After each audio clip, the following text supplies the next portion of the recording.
पार्वती शिव हर हर महादेव। भारत माता की वंदे मातरम। श्रीमद्गुरु पंचाचार्य महाराज की।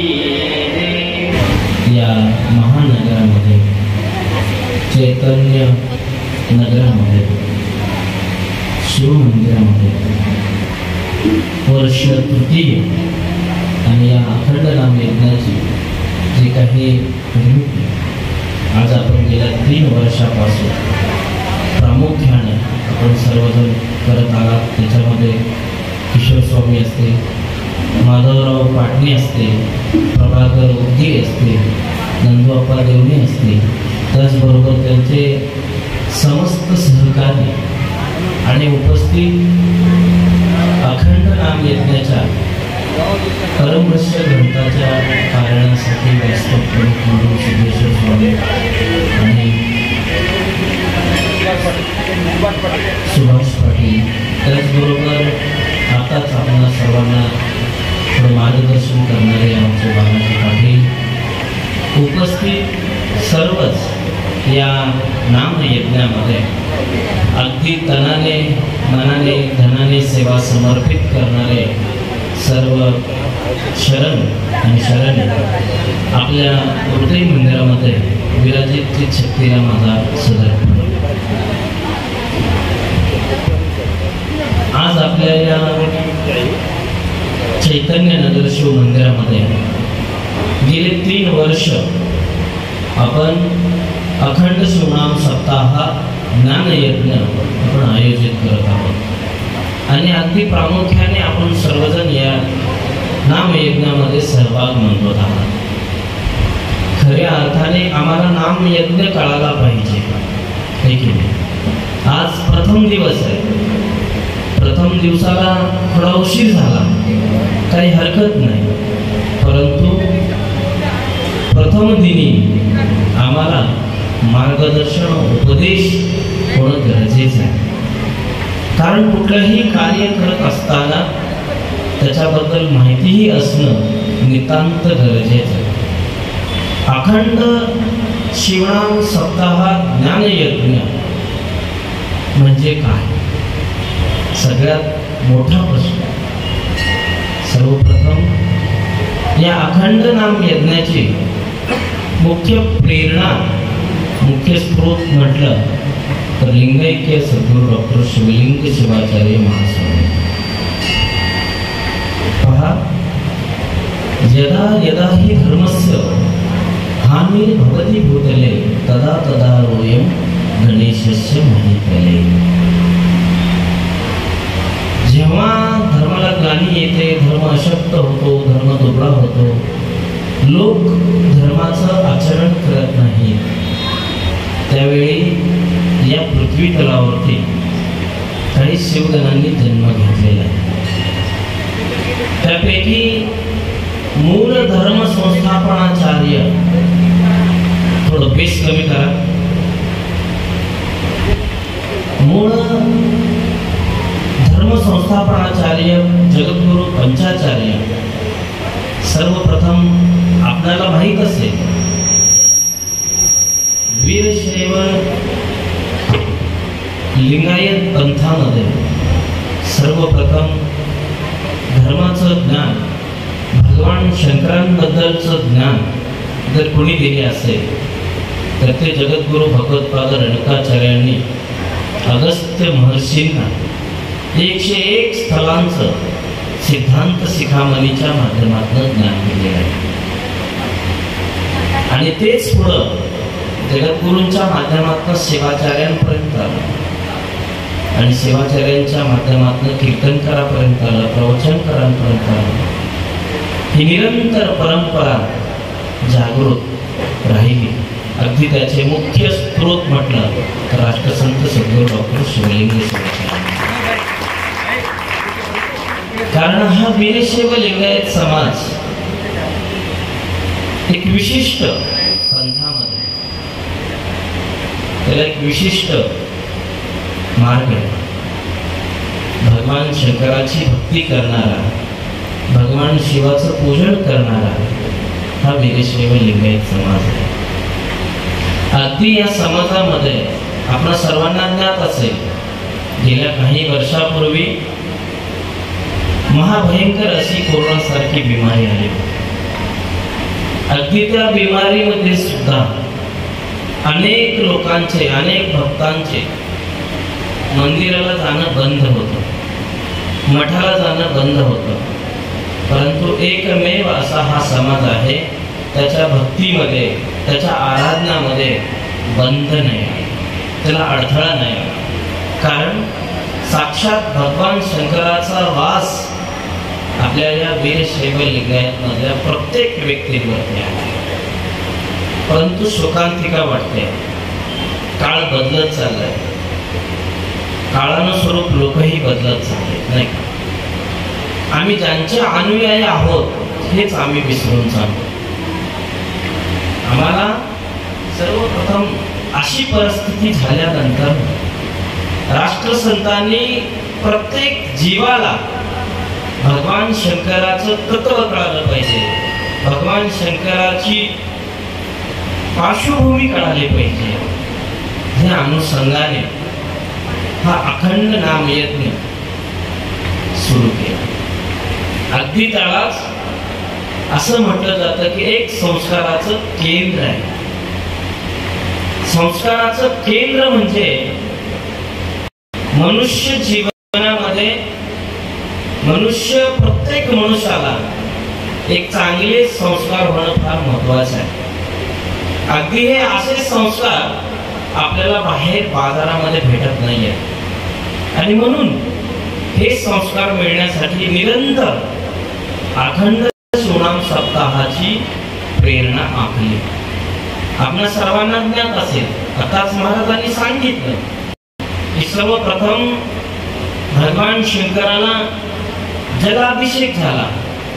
सकाळी पहाटे अभिषेकापासून नंतर शिवपाठ, नंतर परमरहस्य ग्रंथाचं पारायण, नंतर प्रवचन, नंतर मंगला आरती, नंतर भजन, परत गाथा पारायण, परत सायंकाळचा शिवपाठ आणि नंतर कीर्तन आणि कीर्तनानंतर शिवजयंती. ही जी दिनचर्या आहे, अगदी या दिनचर्येच्या माध्यमातून आम्ही आमच्या जीवनामध्ये ते आत्मसात केले पाहिजे. अखंड नाम यज्ञाची पार्श्वभूमी म्हणजे संस्कार आहे आणि अगदी ते संस्कार आपल्या प्रत्येक जीवावरती होणं अत्यंत गरजेचं आहे. म्हणून सर्वप्रथम आम्हाला संत शिरोमणी मन्मथ माऊली जो ग्रंथ आमच्या समोर ठेवलेला आहे तो म्हणजे परमरहस्य ग्रंथ. अगदी त्याच्यामध्ये गुह्य ज्ञान, जेणेकरून आम्हाला कसं जगलं पाहिजे, कसं वागलं पाहिजे या कलियुगामध्ये अगदी स्पष्टपणे आम्हाला त्यांनी सांगितलं गेलं आहे. सकाळी उठल्यापासून ते संध्याकाळी झोपेपर्यंत मनुष्य जीवनामध्ये केवळ आणि केवळ फक्त काम हेच नाहीये. आम्ही जन्म घेण्या अगोदर पासून अगदी शेवटपर्यंत आमची जी संस्काराची प्रणाली आहे, अगदी गर्भाधारणापासून तर अंत्येष्टीपर्यंत, ज्यावेळी आठव्या महिन्यामध्ये गर्भाधारण दीक्षा दिली जाते, अगदी तेव्हापासून आमचं आणि भगवान शंकराचं एक नातं जुळतं. त्या तत्वाने आम्ही वयाच्या 8व्या वर्षी गुरूंकडे जाऊन आम्ही शिवदीक्षा घेतो. अगदी शिवदीक्षा कशासाठी घेतो की ह्या जीवामध्ये अनेक प्रकारचे मल असतात, जेणेकरून आनमल, मायमल, कार्मिक मल, त्या तिन्ही मुलांचं निराकरण व्हावं, ते नष्ट व्हावे आणि तो जीव हा जीव नसून तो शिवपदाला प्राप्त व्हावा. म्हणून वयाच्या 8व्या वर्षी गुरुच्या सानिध्यामध्ये जाऊन आम्हाला दीक्षा घ्यावी लागते. अगदी ती दीक्षा आम्ही घेतल्यानंतर किती दिवस आम्ही गळ्यामध्ये लिंग घालतो, खूप कमी काम. एक महिनाभर आम्हाला चांगलं वाटतं लिंग घालायला, काहींना वाटतं 1 वर्षभर, काहींना 2 वर्षभर. परत नंतर लिंग कुठं ठेवलं जातं? खुंटीला किंवा देवघरामध्ये ठेवलं जातं. भाविक हो, मनुष्य जीवन भगवंतानं दिलेलं हे शरीर खूप अनमोल आहे. त्याचं तुम्ही मोल करायला शिका.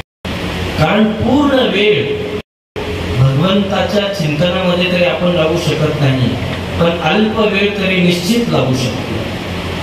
कारण ज्याला एक विचार करा तुमच्या मनामध्ये, ज्याला डोळे नाही त्याला डोळ्याची किंमत विचारा, ज्याला हात नाही त्याला हाताची किंमत विचारा, ज्याला पाय नाही त्याला पायाची किंमत करा. परंतु आम्ही इतकं भाग्यवान आहोत, आम्हाला तर परमेश्वराने सर्व काही दिलं. हात दिले, डोळे दिले, कान दिले, नाक दिले, हे की नाही.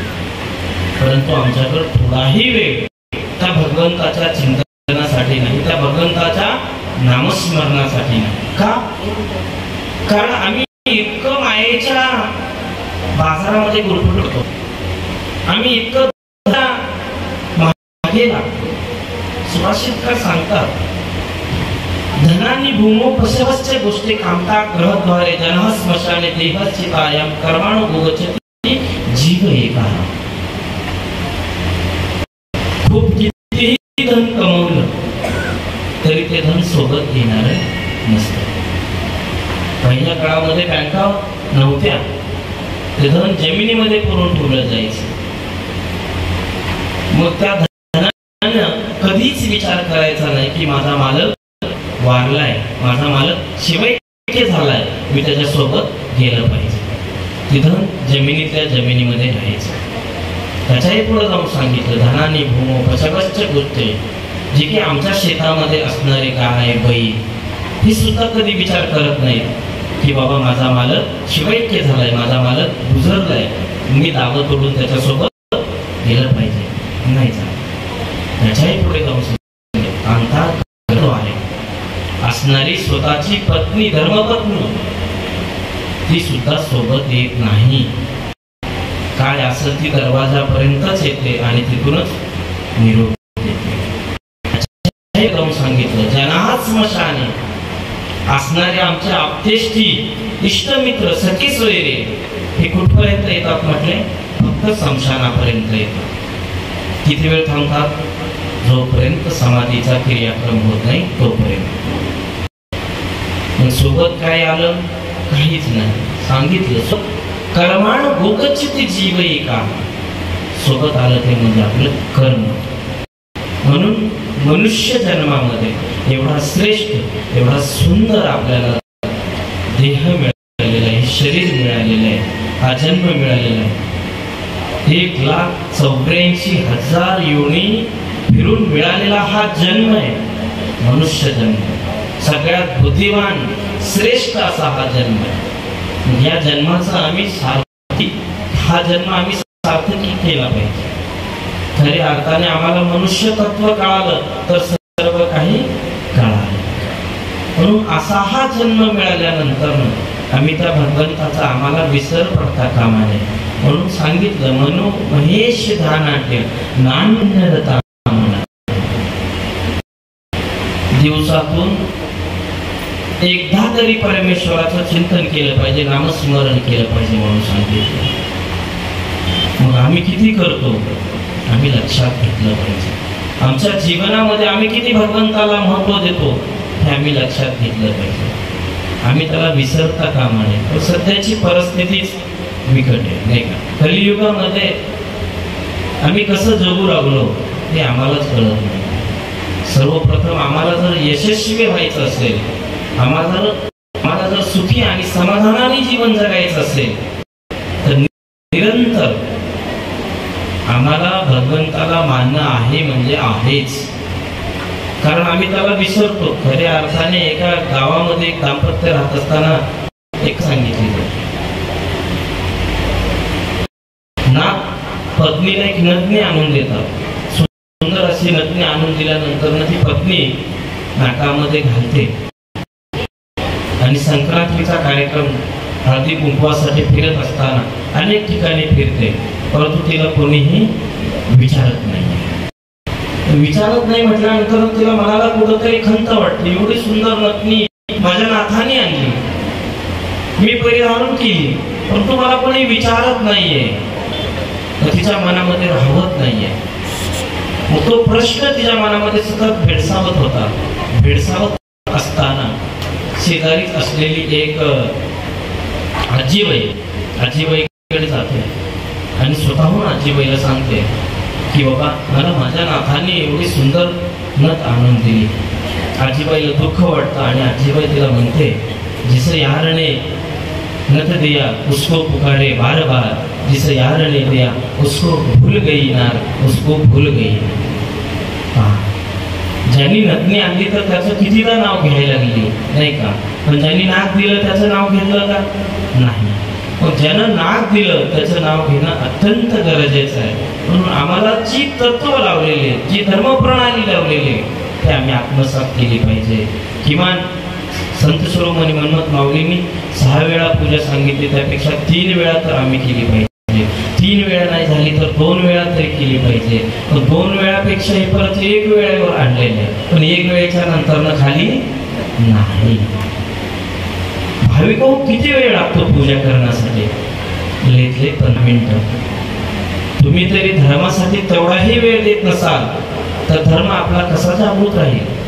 यथो धर्मो तथो जयः. ज्या ठिकाणी धर्म असेल तिथं विजय निश्चित असतो. आणि म्हणून आलेल्या या ठिकाणी सर्व भाविकांना माझं सांगणं आहे, सर्व मातांना माझं सांगणं आहे, आपली येणारी पिढी सुसंस्कारिक बनली पाहिजे. आणि सुसंस्कारिक बनवण्यासाठी त्याला कारणीभूत आपणच आहोत. जर आपण लेकरांवरती चांगले संस्कार दिले तर निश्चित ते लेकर आत्मसात करतील. आणि आपणच नाही संस्कार चांगले दिले तर ते लेकर सुसंस्कारिक बनणार नाहीये. काळ बदलत चाललाय, काळानं स्वरूप आपण बदलावं, परंतु आपली जी आराधना आहे, आपली जी भक्ती आहे ते निरंतर जागृत ठेवावी. एवढंच मी या प्रसंगी आपल्या सर्वांना प्रबोधन करून मी या ठिकाणी थांबतो. ओम पूर्णमदः पूर्णात् पूर्णमुदच्यते पूर्णस्य पूर्णमादाय पूर्णमेव अवशिष्यते. ओम शांति शांति शांति. भारत माता की